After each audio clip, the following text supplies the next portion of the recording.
만약 우리가 잃어버린 가족을 다시 만난다면 그들을 알아볼 수 있을까요? 25년의 시간이 지난 후 우연히 마주친 얼굴에서 잃어버린 사랑의 흔적을 발견할 수 있을까요? 한 남자의 이야기를 들려드리겠습니다. 그는 성공한 사업가였지만 돈으로도 채울 수 없는 가슴속 빈자리를 안고 살아가고 있었죠.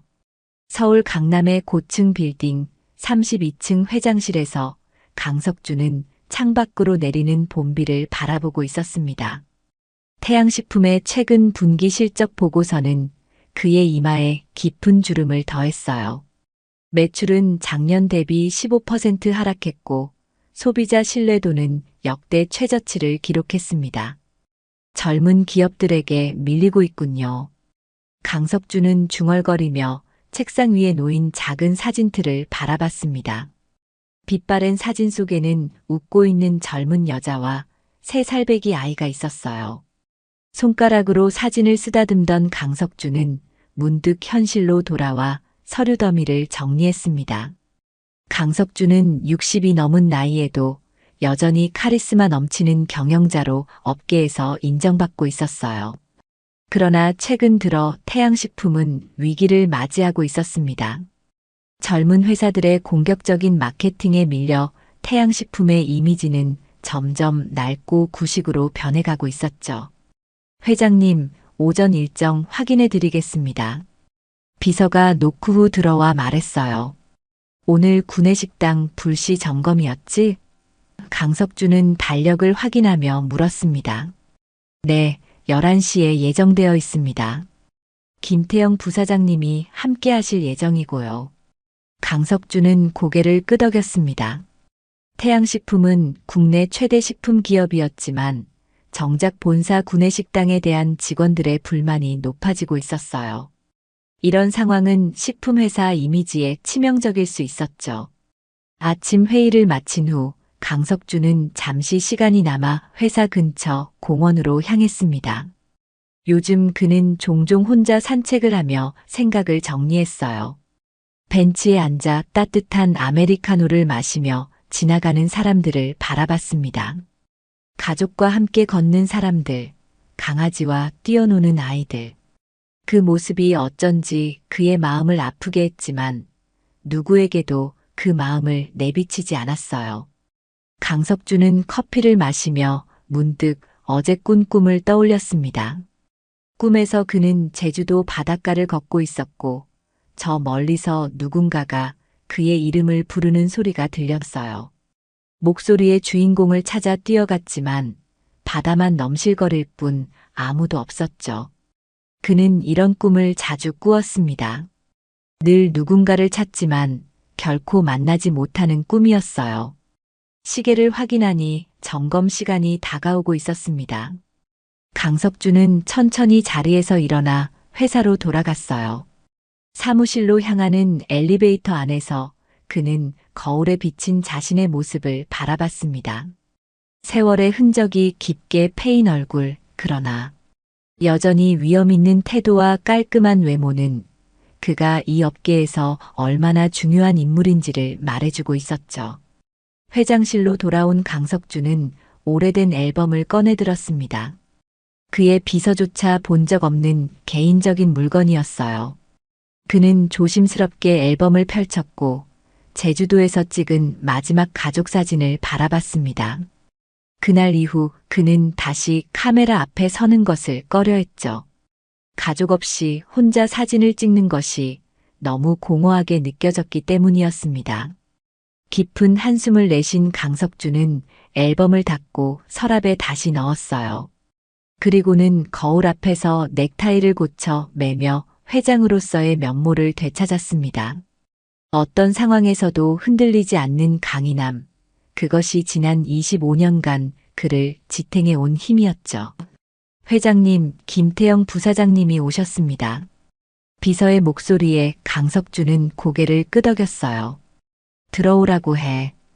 김태영은 45세의 든든한 오른팔이었습니다. 강석준이 신뢰하는 몇 안 되는 인물 중 하나였죠.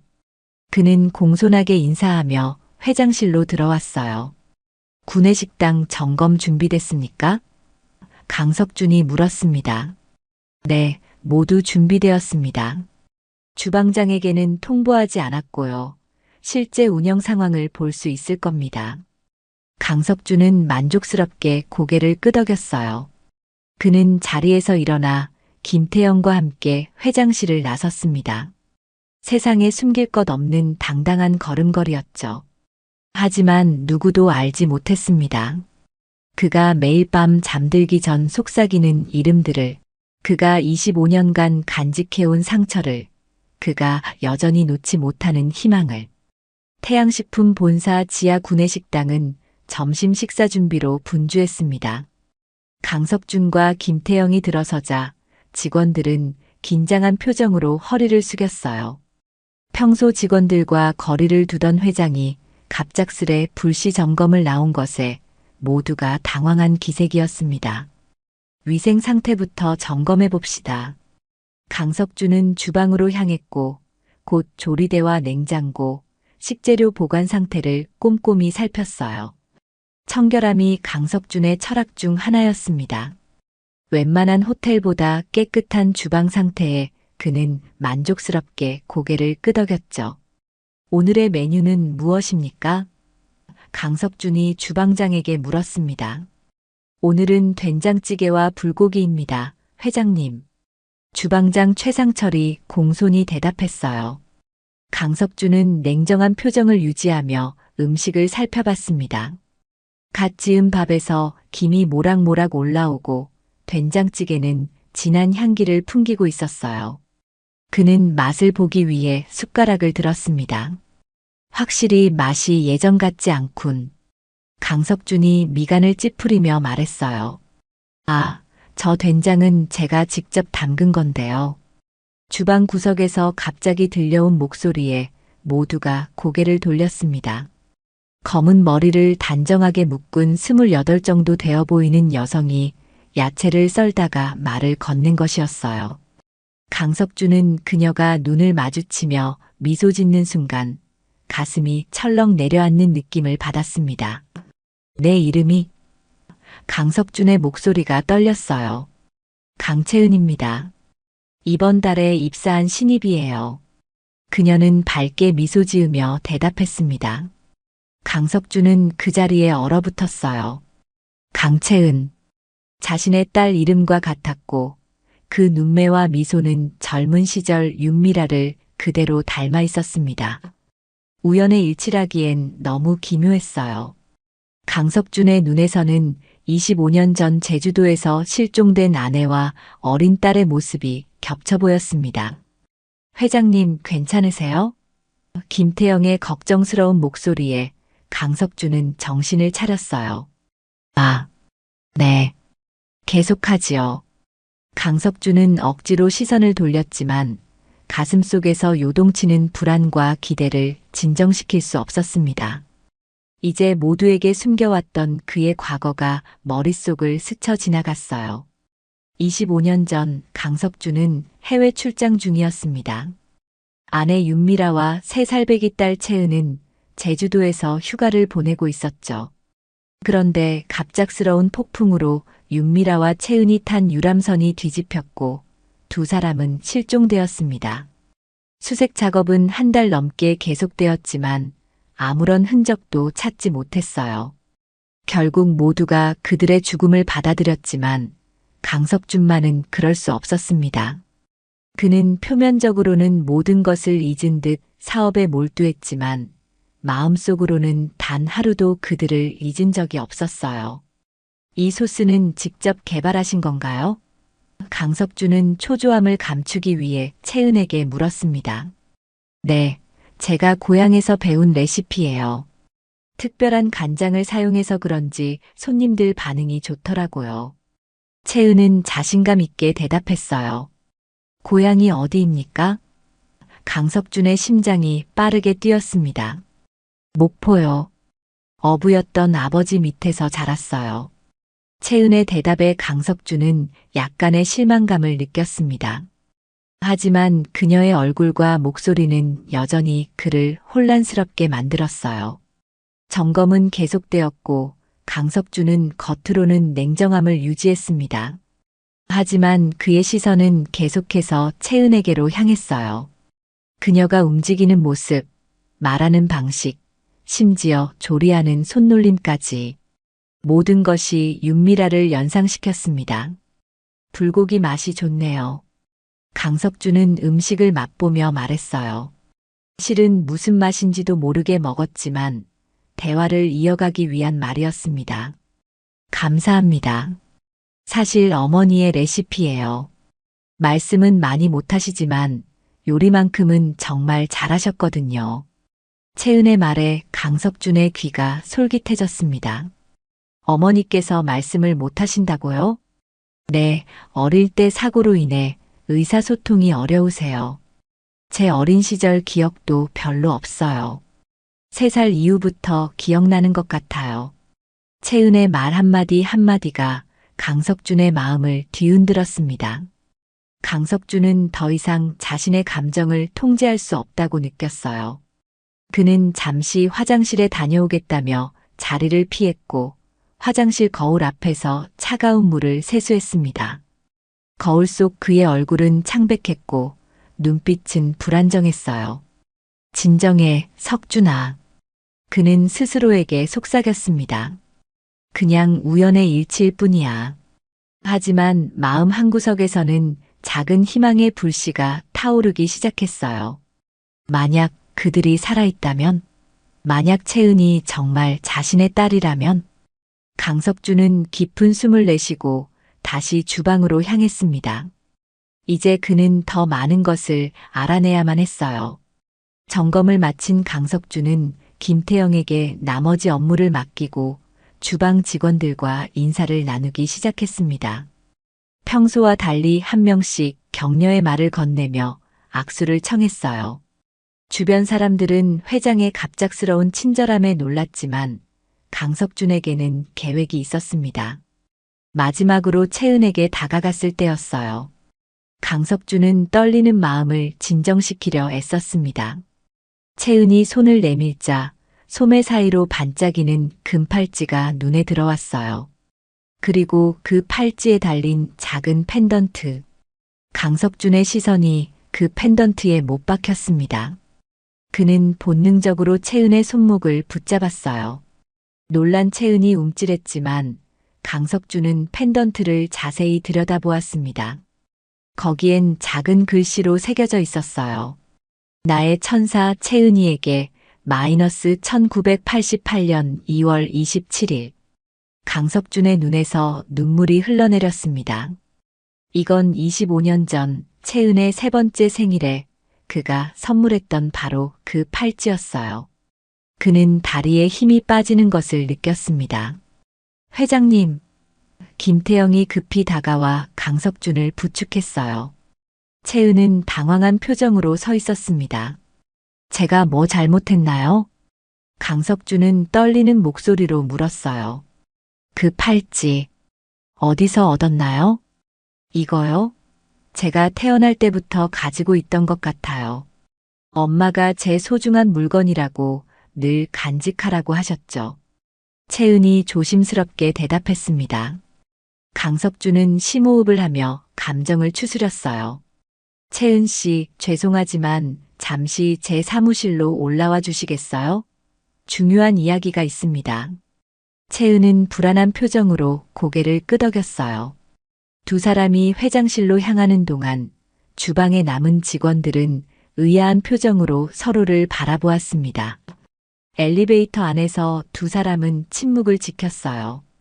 강석준은 창밖을 바라보며 마음을 진정시키려 했고 채은은 불안한 표정으로 손가락을 꼼지락거렸습니다.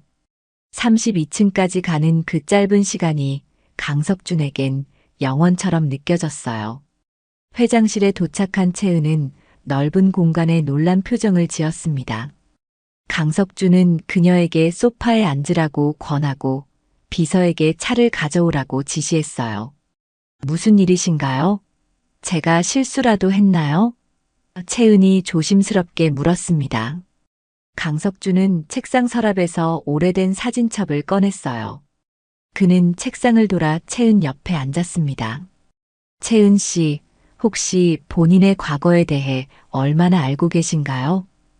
강석준이 조심스럽게 물었어요. 채은은 고개를 갸웃했습니다.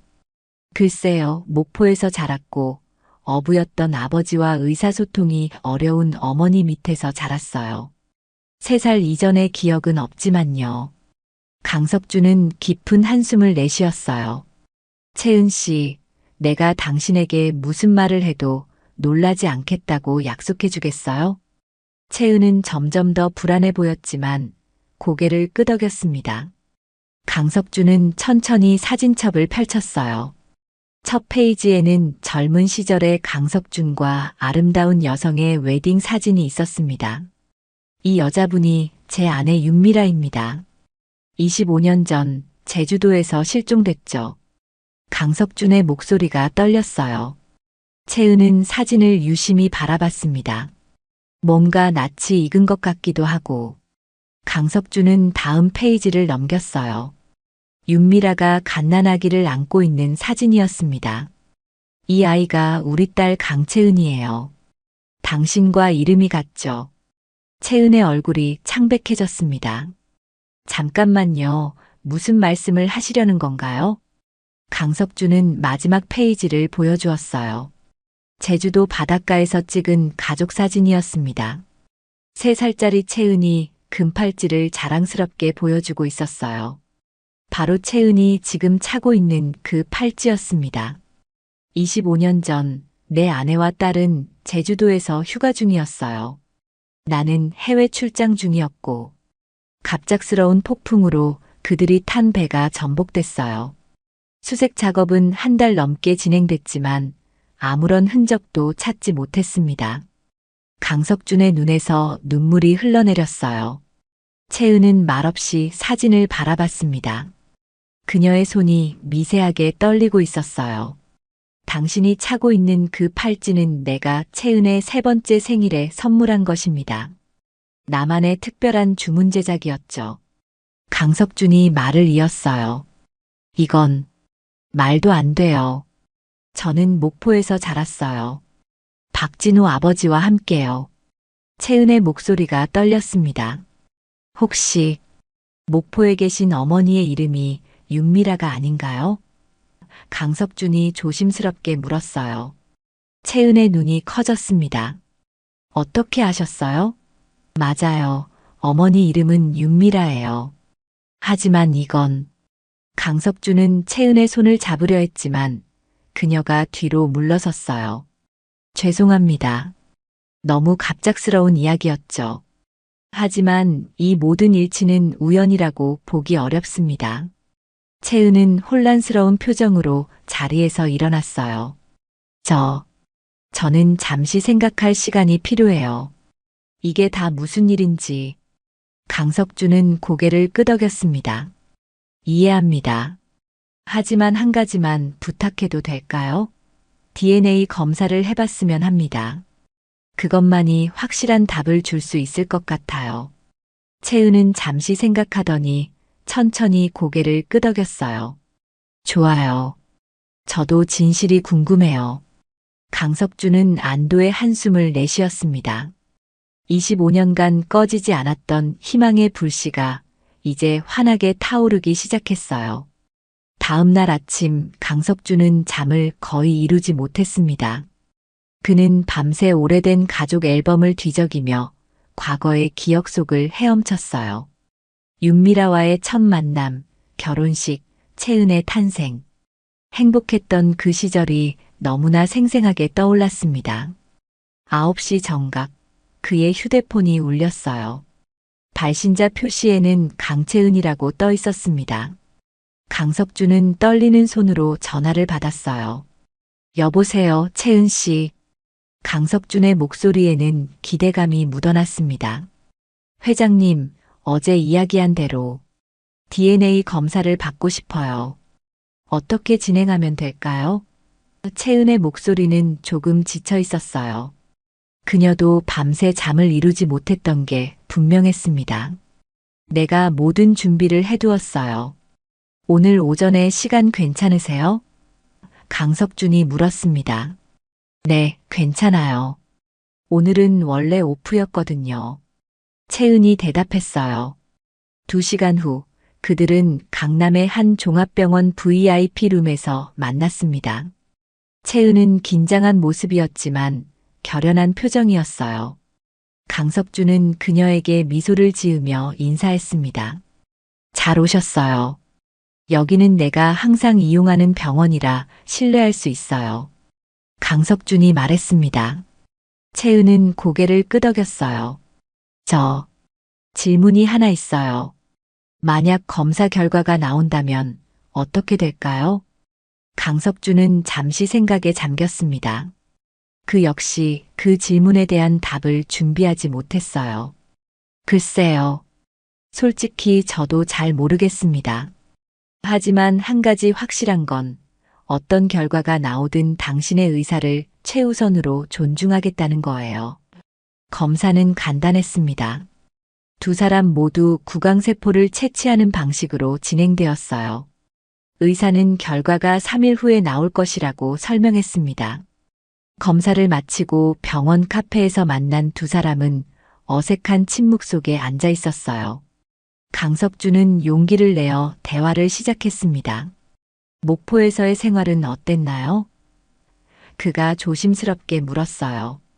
채은은 커피잔을 만지작거리며 대답했습니다. 평범했어요. 아버지, 아니, 박진호 씨는 성실한 어부였고 어머니는 말씀은 못하셨지만 항상 따뜻했어요. 우리는 가난했지만 행복했던 것 같아요. 강석준은 고개를 끄덕였어요. 당신, 아니, 내가 행복했다니 다행이구나. 채은은 살짝 미소를 지었습니다.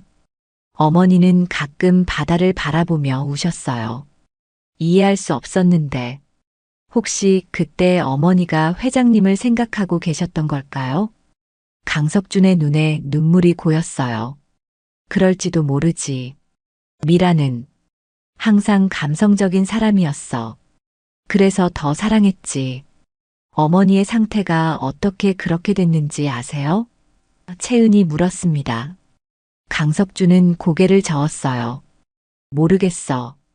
배가 뒤집혔을 때 무슨 일이 있었는지, 그 후에 어떻게 목포까지 가게 됐는지. 채은은 잠시 생각에 잠겼다가 말했습니다. 가끔 어머니가 태풍 소리만 들으면 극도로 불안해하셨어요. 아마 그때의 기억 때문인 것 같아요. 강석준은 애써 담담한 척했지만 가슴속에서는 복잡한 감정이 소용돌이쳤습니다.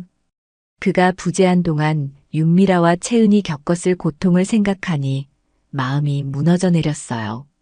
검사 결과가 나오면 목포에 가봐도 될까요? 강석준이 조심스럽게 물었습니다. 채은은 잠시 망설이다 고개를 끄덕였어요. 네, 하지만 천천히 진행했으면 해요. 어머니의 상태가 예민하셔서. 물론이지. 당신의 페이스에 맞출게. 강석준은 안심시키듯 미소를 지었습니다. 카페를 나서며 2사람은 어색한 작별 인사를 나눴어요. 강석준은 채은이 택시에 오르는 모습을 바라보며 감정이 북받쳤습니다. 25년 전 그는 윤미라와 어린 채은이 제주도로 떠나는 모습을 이렇게 바라보았었죠. 그때는 그것이 마지막 작별이 될 줄 몰랐습니다.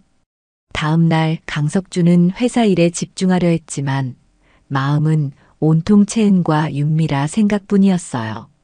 그는 사무실 창밖을 바라보며 목포에서의 생활을 상상했습니다. 윤미라가 말을 못하게 된 것이 마음에 걸렸어요. 그녀가 얼마나 고통스러웠을지, 자신을 얼마나 그리워했을지. 3번째 날 병원에서 연락이 왔습니다. 결과가 나왔다는 거였어요. 강석준은 즉시 채은에게 전화를 걸었습니다. 결과가 나왔대요. 그의 목소리가 떨렸어요. 네, 방금 저도 연락받았어요. 채은의 목소리도 평소와 달리 긴장되어 있었습니다. 함께 가볼까요? 강석준이 제안했어요. 네, 그게 좋을 것 같아요. 오후 3시 두 사람은 다시 병원에서 만났습니다. 의사는 봉투를 건네며 미소 지었어요. 축하드립니다. 검사 결과 두 분은 부녀 관계가 맞습니다. 확률은 99%예요.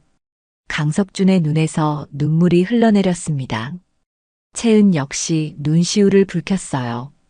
의사가 나간 후 두 사람은 한동안 말없이 앉아 있었습니다. 그럼 이제 어떻게 해야 할까요? 아버지, 채은이 조심스럽게 그를 불렀어요. 그 한마디에 강석준의 가슴이 뜨거워졌습니다. 25년간 듣고 싶었던 그 한마디. 내일 목포에 가보는 게 어떨까? 미라, 내 어머니를 만나고 싶어. 강석준의 목소리는 떨리고 있었어요. 채은은 고개를 끄덕였습니다. 네, 내일 함께 가요. 아버지. 다음 날 아침 강석준은 평소보다 일찍 일어났습니다. 그는 오랜만에 설레는 마음으로 옷을 고르고 있었어요. 너무 격식 차려 보이면 부담스러울 것 같아 평소보다 캐주얼한 차림을 선택했습니다. 윤미라가 좋아했던 파란색 셔츠를 입고 오래된 가죽 시계를 찼어요. 그 시계는 결혼 첫 주년 기념일에 윤미라가 선물했던 것이었습니다. 9시 정각 강석준은 약속대로 채은의 아파트 앞에 도착했어요. 채은은 이미 나와 기다리고 있었습니다. 그녀 역시 긴장한 모습이었어요. 안녕하세요. 아버지. 채은이 조심스럽게 인사했습니다. 안녕, 채은아. 강석준은 여전히 그 호칭이 어색했지만 가슴 벅찬 기분을 감출 수 없었어요. 두 사람은 강석준의 차에 올랐습니다. 목포까지는 3시간 정도 걸릴 예정이었어요. 처음에는 어색한 침묵만이 감돌았지만 점차 대화가 이어지기 시작했습니다. 회장님, 아니, 아버지는 25년 동안 어떻게 지내셨어요? 채은이 조심스럽게 물었어요. 강석준은 잠시 생각에 잠겼습니다. 사업에 모든 것을 쏟아부었어. 그것만이 내가 무너지지 않을 유일한 방법이었으니까. 태양식품은 원래 작은 회사였지만 너희를 잃은 후 미친 듯이 일했어. 성공은 했지만 함께 나눌 사람이 없어 항상 공허했지. 채은은 창밖을 바라보며 물었어요. 다시 결혼은 생각해보지 않으셨어요? 강석준은 고개를 저었습니다. 생각해본 적 없어. 미라만이 내 유일한 사랑이었으니까. 그 말에 채은의 눈시울이 붉어졌어요. 저희를 그렇게 사랑하셨는데 찾지 못해 얼마나 아프셨을까요? 찾았어. 끊임없이 찾았지. 하지만 아무런 단서도 없었어. 결국에는 모두가 포기하라고 했고, 표면적으로는 포기한 척했지만 마음속으로는 단 하루도 너희를 잊은 적이 없었어. 강석준의 목소리가 떨렸습니다. 강원도를 지나 전라도로 향하는 도로 위에서 두 사람은 점점 더 많은 이야기를 나눴어요. 채은은 목포에서의 생활, 학창시절, 요리를 배우게 된 계기 등을 들려주었고, 강석준은 자신이 알지 못했던 딸의 인생을 하나하나 그려나갔습니다. 엄마는 말을 거의 못하셨지만 항상 제 곁을 지켜주셨어요. 가끔은 저를 바라보며 우시기도 했는데 이제 그 이유를 알 것 같아요. 저를 보며 아버지를 떠올리셨던 거겠죠? 채은이 말했어요. 강석준은 고개를 끄덕였습니다. 미라는 감성적인 사람이었어. 특히 내가 태어났을 때 얼마나 행복해했는지 몰라. 우리 채은이는 세상에서 가장 소중한 선물이라고 자주 말했지. 채은은 팔찌를 만지작거렸어요. 이 팔찌가 그 증거인 거죠? 그래. 내 3번째 생일에 특별히 주문 제작한 거야. 펜던트의 뒷면에는 보이지 않는 우리 가족의 이니셜도 새겨져 있어. 강석준이 설명했습니다. 점심때가 되어 두 사람은 휴게소에 들렀어요. 강석준은 오랜만에 편안한 마음으로 음식을 즐겼습니다. 채은과 함께하는 이 순간이 꿈만 같았어요. 엄마가 저에게 요리를 가르쳐 주셨어요. 말은 못하셨지만 행동으로 모든 것을 보여주셨죠. 그래서 제가 요리에 관심을 갖게 된 것 같아요. 채은이 말했습니다. 강석주는 미소 지었어요. 미라는 요리를 정말 잘했어. 특히 된장찌개는 내가 만든 된장찌개를 맛봤을 때 그 맛이 익숙하다고 느꼈던 이유가 그거였구나. 오후 1시쯤 두 사람은 목포에 도착했습니다. 채은의 안내에 따라 작은 어촌 마을로 향했어요. 바다가 보이는 언덕 위에 자리한 작은 집이 보였습니다. 저기예요. 채은이 가리켰어요. 우리 집이에요. 강석준의 심장이 빠르게 뛰기 시작했습니다. 곧 윤미라를 만나게 된다는 생각에 그의 손이 떨렸어요. 25년간 꿈에서만 보던 아내를 실제로 만나다니. 그는 어떤 말을 해야 할지, 어떤 표정을 지어야 할지 전혀 감이 오지 않았습니다. 아버지, 너무 긴장하지 마세요. 천천히 진행할게요. 채은이 강석준의 손을 잡았어요. 강석준은 깊은 숨을 내쉬었습니다. 고마워, 채은아. 두 사람은 차에서 내려 천천히 집을 향해 걸었어요. 바다 내음이 강하게 풍겨오는 이 작은 마을에서 윤미라와 채은은 25년을 살아왔던 것입니다. 강석준은 발걸음을 옮길 때마다 가슴이 무거워졌어요. 그들을 찾지 못했던 자신을 용서할 수 있을지 걱정되었습니다. 채은이 현관문 앞에 서서 열쇠를 꺼냈어요. 준비되셨나요? 강석준은 고개를 끄덕였습니다. 채은이 문을 열자 낯익은 냄새가 그를 맞이했어요. 윤미라가 항상 좋아했던 라벤더 향이었습니다. 어머니 오셨어요. 제가 말씀드렸던 손님과 함께요. 채은이 현관에서 신발을 벗으며 불렀습니다. 거실에서 작은 소리가 들려왔어요. 강석준의 심장은 더 빠르게 뛰기 시작했습니다. 손바닥에 땀이 맺혔고 숨이 가빠졌어요. 그는 채은의 뒤를 따라 천천히 거실로 향했습니다. 그리고 마침내 25년 만에 다시 본 윤미라의 모습. 작은 창가에 앉아 뜨개질을 하고 있던 윤미라는 고개를 들어 방문객들을 바라보았어요. 세월의 흐름은 그녀의 얼굴에 자국을 남겼지만 그 눈빛만큼은 강석준이 기억하는 그대로였습니다. 검은 머리에는 하얀 새치가 많이 섞여 있었고 눈가에는 주름이 깊게 패여 있었어요. 하지만 그녀는 여전히 아름다웠습니다. 엄마, 이분이 제가 말씀드렸던 중요한 손님이에요. 채은이 부드럽게 말했어요. 윤미라는 미소를 지으며 고개를 끄덕였습니다. 그녀의 눈에는 혼란스러움이 보였지만 따뜻한 환대의 기색이 역력했어요. 강석준은 한 발자국도 움직일 수 없었습니다. 그는 윤미라를 바라보며 눈물을 참으려 애썼어요. 25년간 그리워했던 아내가 바로 눈앞에 있었습니다.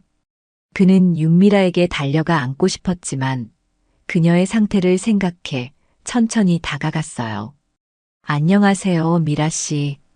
강석준의 목소리가 떨렸습니다. 윤미라는 고개를 갸웃하며 그를 바라보았어요. 그녀의 눈에는 무언가를 기억해내려는 듯한 표정이 스쳤습니다. 하지만 곧 혼란스러운 표정으로 바뀌었어요. 엄마는 말씀을 거의 못하세요. 하지만 이해는 하세요. 채은이 설명했습니다. 강석준은 고개를 끄덕이고 윤미라 앞에 무릎을 꿇었어요. 그는 조심스럽게 그녀의 손을 잡았습니다. 윤미라는 놀라지 않고 그의 손을 맞잡았어요. 미라야, 나야. 석준이야. 강석준이 떨리는 목소리로 말했습니다. 윤미라의 눈이 커졌어요. 그녀는 강석준의 얼굴을 자세히 살폈습니다. 무언가 기억나는 듯 했지만 곧 혼란스러운 표정으로 돌아갔어요. 그녀는 입을 열려고 했지만 단어가 제대로 나오지 않았습니다. 준. 겨우 그 한마디를 내뱉은 윤미라의 눈에서 눈물이 흘러내렸어요. 강석준은 더 이상 참을 수 없었습니다. 그는 윤미라를 부드럽게 안았어요. 그래, 미라야. 나야. 드디어 찾았어. 25년이 지났지만 찾았어. 윤미라는 떨리는 손으로 강석준의 얼굴을 더듬었습니다. 그녀의 눈에는 혼란과 기쁨, 슬픔이 뒤섞여 있었어요. 그녀가 기억해내려고 애쓰는 모습이 보였습니다. 괜찮아, 미라야. 서두르지 마. 내가 여기 있을게. 강석준이 그녀의 손을 꼭 잡으며 말했어요. 채은은 눈물을 흘리며 그 광경을 지켜보고 있었습니다. 그녀는 부모님의 재회를 방해하지 않으려 조용히 뒤로 물러섰어요. 그때 현관문이 열리는 소리가 들렸습니다. 채은아, 나왔다. 중년 남성의 목소리가 들렸어요. 거실로 들어온 남성은 60대 후반으로 보였습니다. 그는 햇볕에 그을린 얼굴과 거친 손을 가진 전형적인 어부의 모습이었어요. 그는 거실에 낯선 사람이 있는 것을 보고 놀란 표정을 지었습니다. 박진호 아버지, 오셨어요. 채은이 달려가 인사했어요. 이분은 제가 말씀드렸던 분이에요. 박진호는 강석준과 윤미라를 번갈아 바라보더니 상황을 이해한 듯 했습니다. 그의 표정이 굳어졌어요. 당신이 강석준 씨입니까? 박진호가 물었습니다. 강석준은 천천히 일어나 박진호를 마주했어요. 네, 그렇습니다. 윤미라의 남편이자 채은의 아버지입니다. 방 안에 팽팽한 긴장감이 감돌았습니다. 윤미라는 혼란스러운 눈빛으로 두 남자를 번갈아 바라보았어요. 밖에서 이야기합시다. 미라가 불안해합니다. 박진호가 말했어요. 강석준은 고개를 끄덕이고 윤미라의 손을 놓았습니다. 곧 돌아올게, 미라야. 두 남자는 집 뒤편 작은 정원으로 나갔어요. 바다가 내려다 보이는 곳이었습니다. 박진호는 깊은 한숨을 내쉬었어요. 이런 날이 올 줄 알았습니다. 언젠가는 박진호가 말했습니다. 강석준은 고개를 끄덕였어요. 먼저 감사드리고 싶습니다. 제가 없는 동안 미라와 채은을 돌봐주셔서. 박진호는 바다를 바라보며 말했습니다. 25년 전 태풍이 심하게 불던 날이었어요. 어선을 정박시키고 돌아오는 길에 해변가에서 난파된 배 조각을 발견했습니다. 거기에 어린아이를 안고 있는 여자가 있었어요. 미라였죠. 그녀는 정신이 나가 있었고 말을 할 수 없었습니다. 아이는 기적적으로 다치지 않았고요. 강석준의 눈에서 눈물이 흘러내렸어요. 그는 모든 것을 상상할 수 있었습니다. 폭풍우 속에서 배가 뒤집히고 윤미라가 어린 채은을 필사적으로 지키려 했을 그 순간에 병원에 데려갔지만 미라의 상태는 나아지지 않았어요. 신원도 확인할 수 없었고 당시엔 DNA 검사 같은 것도 보편화되지 않았죠. 그래서 제가 책임지기로 했습니다. 저는 혼자였고 그들에게 가족이 필요했으니까요. 박진호가 계속해서 말했어요. 강석준은 고개를 숙였습니다. 정말 감사합니다. 진심으로. 당신이 아니었다면 그들은 살아남지 못했을 거예요. 박진호는 강석준을 바라보았어요. 당신은 어땠습니까? 25년 동안. 강석준은 깊은 한숨을 내쉬었습니다. 처음 몇 년은 미쳐 날뛰다시피 찾아다녔어요. 제주도 전역, 주변 해안가, 모든 병원과 보호시설을 다 뒤졌습니다. 하지만 아무런 단서도 없었죠. 결국 모두가 포기하라고 했고, 표면적으로는 삶을 살아갔지만 마음속으로는 단 하루도 그들을 잊은 적이 없었습니다. 두 남자는 침묵 속에 서로를 이해하기 시작했어요. 한 사람은 25년간 잃어버린 가족을 그리워했고, 다른 한 사람은 25년간 그들을 보살폈습니다. 둘 다 윤미라와 채은을 깊이 사랑했다는 점은 같았어요. 해가 저물기 시작하자 바닷가 작은 집은 오렌지빛 노을로 물들었습니다. 강석준과 박진호는 집으로 돌아와 거실에 앉았어요. 채은은 주방에서 저녁 식사를 준비하고 있었고 윤미라는 소파에 앉아 뜨개질을 하고 있었습니다. 이제 어떻게 하실 겁니까? 박진호가 조용히 물었어요. 강석준은 윤미라를 바라보며 말했습니다. 솔직히 저도 모르겠습니다. 25년을 기다렸지만 막상 찾고 나니 어떻게 해야 할지. 박진호는 고개를 끄덕였어요. 충분히 이해합니다. 하지만 한 가지만 부탁드리겠습니다. 미라와 채은의 행복을 최우선으로 생각해 주세요. 당연합니다. 그들이 원하는 대로 따를 것입니다. 강석준이 단호하게 말했어요. 두 사람의 대화 중에 채은이 식탁을 차리기 시작했습니다. 그녀는 어색한 분위기를 풀기 위해 밝게 말했어요. 저녁 준비됐어요. 엄마의 된장찌개와 제가 만든 불고기예요. 네 사람은 식탁에 둘러앉았습니다. 처음에는 침묵 속에 식사가 진행되었어요. 강석준은 오랜만에 맛보는 윤미라의 된장찌개 맛에 감회가 새로웠습니다. 정말 맛있군요. 미라의 손맛 그대로예요. 강석준이 미소 지으며 말했어요. 윤미라는 수줍게 미소를 지었습니다. 그녀는 여전히 강석준을 완전히 알아보지 못하는 듯 했지만 편안해 보였어요. 어머니의 요리 비법은 제가 다 배웠어요. 구내식당에서도 어머니의 레시피로 음식을 만들었죠. 채은이 자랑스럽게 말했습니다. 강석준은 미소를 지었어요.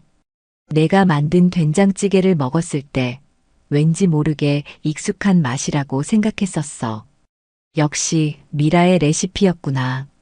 식사를 마친 후 네 사람은 거실에 앉아 천천히 이야기를 나눴습니다. 채은은 윤미라의 옛 앨범을 꺼내왔어요. 그 안에는 채은이 자라는 모습이 담긴 사진들이 가득했습니다. 여기 제가 5살 때예요. 첫 번째 유치원 소풍이었죠. 채은이 사진을 가리켰어요. 강석준은 그 사진을 보며 마음이 아팠습니다. 그가 놓친 딸의 성장 과정, 첫 번째 학교 행사, 첫 번째 자전거 타기, 졸업식, 모든 것을 담은 사진들이 그의 눈앞에 펼쳐졌어요. 여기는 중학교 졸업식이에요. 어머니가 특별히 예쁜 옷을 만들어 주셨죠. 채은이 또 다른 사진을 가리켰습니다. 윤미라는 미소를 지으며 그 사진을 쓰다듬었어요. 그녀의 눈에는 자랑스러움이 가득했습니다. 미라는 항상 손재주가 좋았어요. 우리 결혼 초기에도 내 옷을 직접 수선해주곤 했죠. 강석준이 회상했어요. 박진호는 조용히 그들의 대화를 지켜보았습니다. 그의 눈에는 복잡한 감정이 서려 있었어요. 진호 씨, 당신이 없었다면 이들은 살아남지 못했을 겁니다. 진심으로 감사드립니다. 강석준이 진지하게 말했어요. 박진호는 미소를 지었습니다. 채은이는 제 딸이나 마찬가지였어요. 미라도. 처음엔 환자였지만 시간이 지나면서 가족이 되었죠. 채은은 두 아버지의 손을 잡았어요. 저는 두 분 덕분에 행복했어요. 한 분은 저를 낳아주셨고 다른 한 분은 키워주셨으니까요. 밤이 깊어지자 박진호는 강석준에게 작은 방을 내주었습니다. 강석준은 채은과 윤미라에게 인사하고 방으로 들어갔어요. 그는 침대에 누워 천장을 바라보았습니다. 꿈인지 현실인지 구분이 되지 않았어요. 25년간 찾아 헤매던 가족을 드디어 찾았다는 것이. 그날 밤 강석준은 꿈에서 젊은 시절의 윤미라를 만났습니다. 그녀는 환하게 웃으며 말했어요. 찾았네요, 드디어. 기다렸어요. 다음 날 아침 강석준은 일찍 일어나 바닷가로 나갔습니다. 떠오르는 해를 바라보며 그는 자신의 마음을 정리했어요.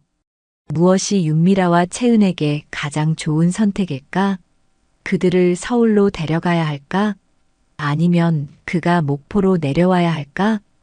복잡한 생각이 그의 머릿속을 맴돌았습니다. 그때 누군가 그의 옆에 와 섰어요. 박진호였습니다. 아침부터 고민이 많으신가 봅니다. 박진호가 말했어요. 강석준은 고개를 끄덕였습니다. 그들에게 가장 좋은 것이 무엇일지 생각하고 있었습니다. 박진호는 바다를 바라보며 말했어요. 미라는 여기서 25년을 살았습니다. 익숙한 환경이 그녀에게는 필요해요. 갑작스러운 변화는 그녀를 더 혼란스럽게 할 수 있습니다. 강석준은 그의 말에 동의했어요. 알고 있습니다. 내가 이기적인 결정을 내려서는 안 되겠죠. 두 남자는 침묵 속에 바다를 바라보았습니다. 그리고 강석준은 마침내 결심을 굳혔어요. 아침 식사 시간, 네 사람은 다시 식탁에 둘러앉았습니다. 강석준은 모두에게 할 말이 있다고 했어요. 어젯밤 많은 생각을 했습니다. 강석준이 입을 열었어요. 25년간 꿈에서도 그리던 가족을 찾았지만 이제 가장 중요한 것은 미라와 채은의 행복이라고 생각합니다. 채은과 박진호는 조용히 그의 말을 들었습니다. 윤미라는 여전히 혼란스러운 듯 했지만 강석준의 목소리에 귀를 기울이고 있었어요. 진호 씨, 당신은 내가 할 수 없었던 일을 해주셨습니다. 미라와 채은을 사랑으로 돌봐주셨고 가족이 되어주셨죠. 그 은혜는 평생 갚아도 부족할 겁니다. 강석준이 진심을 담아 말했어요. 박진호는 고개를 끄덕였습니다. 그의 눈에는 감사의 빛이 어렸어요. 미라는 여기서 편안해 보입니다. 익숙한 환경과 사람들 속에서요. 내가 갑자기 그녀를 서울로 데려간다면 그건 그녀에게 또 다른 고통일 수 있습니다. 강석준이 계속해서 말했어요. 그래서 저는 결정했습니다. 미라와 채은의 현재 생활을 존중하겠습니다. 진호 씨, 당신은 여전히 미라의 보호자이자 채은의 아버지로 남아주세요. 하지만 허락해 주신다면 저도 그들의 삶에 천천히 들어가고 싶습니다. 박진호의 표정이 밝아졌어요. 감사합니다, 강 회장님. 정말 현명한 결정이라고 생각합니다. 채은은 눈물을 글썽이며 강석준을 바라봤습니다. 아버지. 강석준은 미소를 지었어요. 물론 미라의 치료를 위해 최선을 다하겠습니다. 서울의 최고 의사들을 목포로 모셔오겠어요. 혹시 미라의 상태가 나아질 가능성이 있다면 모든 지원을 아끼지 않겠습니다. 윤미라는 강석준을 바라보며 미소를 지었어요. 그녀의 눈에는 어떤 인식이 깃든 것 같았습니다. 그녀는 천천히 손을 뻗어 강석준의 손을 잡았어요. 석준. 윤미라가 힘겹게 말했습니다. 강석준의 눈에 눈물이 고였어요. 그래, 미라야. 내가 여기 있어. 채은이도 어떻게 할지 생각해 봤습니다. 강석준이 말을 이었어요. 채은아, 내가 원한다면 태양식품에서 일을 계속해도 좋아. 하지만 구내식당 직원이 아닌 식품 개발팀으로 옮기는 게 어떨까? 내 요리 실력과 창의력을 더 활용할 수 있을 거야. 채은의 눈이 빛났어요. 정말요? 그게 제 꿈이었어요. 새로운 레시피를 개발하고 싶었거든요. 그리고 주말마다 목포로 내려올 수 있도록 회사 일정을 조정해 줄게. 미라와 진호 씨를 자주 볼 수 있도록 말이야. 강석준이 약속했습니다. 저도 서울과 목포를 오가며 시간을 보내겠습니다. 미라를 더 자주 만나고 싶어요. 강석준이 말했어요. 박진호는 안도의 한숨을 내쉬었습니다. 그는 강석준이 이기적인 결정을 내릴까 걱정했었지만 그의 현명함과 배려심에 감명받았어요. 그리고 진호 씨, 당신이 미라와 채은을 위해 한 모든 일에 감사의 마음을 표하고 싶습니다. 당신의 어업을 위한 새 배와 장비를 지원하고 싶어요. 그리고 이 집도 더 편안하게 리모델링할 수 있도록 하겠습니다. 강석준이 제안했어요. 박진호는 고개를 저었습니다. 그런 거 필요 없습니다. 저는 그저 부탁합니다. 이건 보상이 아니라 감사의 표시입니다. 당신은 내 가족을 구해주었어요. 강석준이 진심을 담아 말했어요. 결국 박진호는 고개를 끄덕였습니다. 채은은 기쁨의 눈물을 흘리며 두 아버지를 번갈아 바라봤어요. 식사가 끝난 후 네 사람은 바닷가로 산책을 나갔습니다.